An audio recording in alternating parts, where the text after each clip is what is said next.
बादलों के पार इंद्रधनुष के दूसरी ओर एक अनोखा परी लोक था, लेकिन वह किसी भी परी लोक जैसा नहीं था। सूरज कभी नहीं उगता था, पर यह जगह अंधकारमय नहीं थी।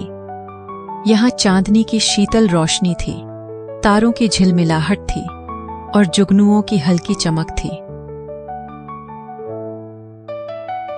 लोक की रानी निशा परी थीं, जो अपनी चांदी जैसी पंखों से उड़कर आकाश में चमक बिखेरती थीं। परियों की दुनिया में सब कुछ जादुई था, पर एक दिन कुछ अजीब हुआ। धीरे धीरे तारों की रोशनी मध्यम होने लगी, चांदनी फीकी पड़ने लगी, जुगनुओं की चमक बुझने लगी। परियों को कुछ समझ नहीं आया। रानी निशा चिंतित थीं। उन्होंने सबसे बुद्धिमान परी तारिका को बुलाया। कुछ अनहोनी हो रही है तारिका। अगर चांदनी यूं ही फीकी पड़ती गई तो हमारा परी लोक अंधकार में डूब जाएगा। जाओ और पता लगाओ कि यह सब क्यों हो रहा है।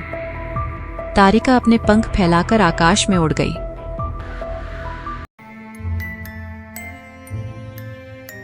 उसने चांद के चारों ओर चक्कर लगाया और अचानक उसकी नजर एक विशाल काले बादल पर पड़ी। पर यह कोई साधारण बादल नहीं था। वह हिल रहा था, सांसें ले रहा था। वह अंधकार राक्षस था, जो धीरे धीरे चांद की रोशनी को निगल रहा था। तारिका कांप उठी। वह जल्दी से परी लोक लौट आई और रानी निशा को सब कुछ बताया। रानी ने चिंतित स्वर में कहा, हमें कुछ करना होगा। अगर यह यूं ही चलता रहा तो हमारा परी लोक हमेशा के लिए अंधकार में डूब जाएगा। एक बूढ़ी परी, आकाश परी, जो बहुत प्राचीन ज्ञान रखती थीं, आगे आईं। उन्होंने धीमे स्वर में कहा, बहुत समय पहले हमारे परीलोक में सूरज भी था, लेकिन हमने उसे हमेशा के लिए खो दिया। सभी परियां चौंक गईं। सूरज हमारे परीलोक में? आकाश परी ने एक पुरानी कहानी सुनानी शुरू की।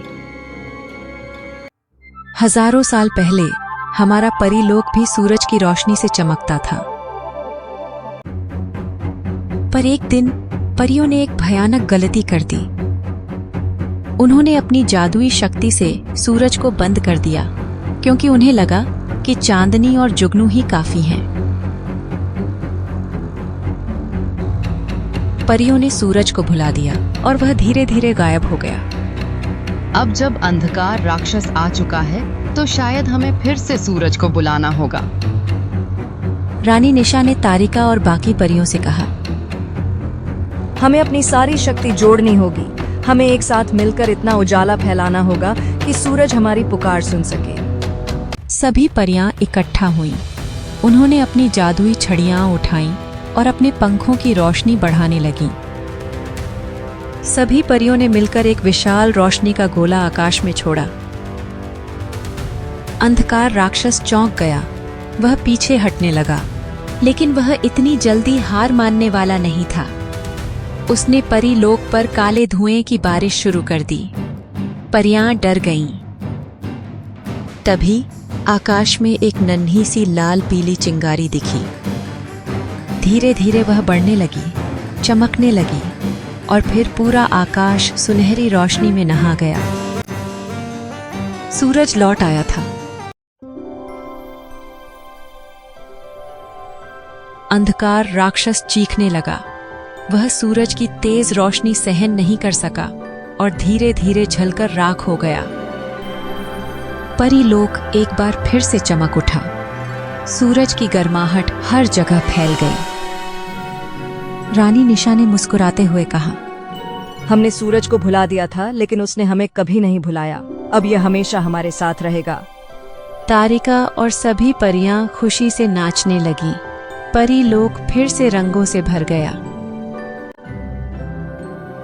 सूरज और चांद अब साथ साथ चमकने लगे और परियां जान गईं कि सच्चा जादू कभी भी खोता नहीं, बस हमें उसे फिर से बुलाना होता है।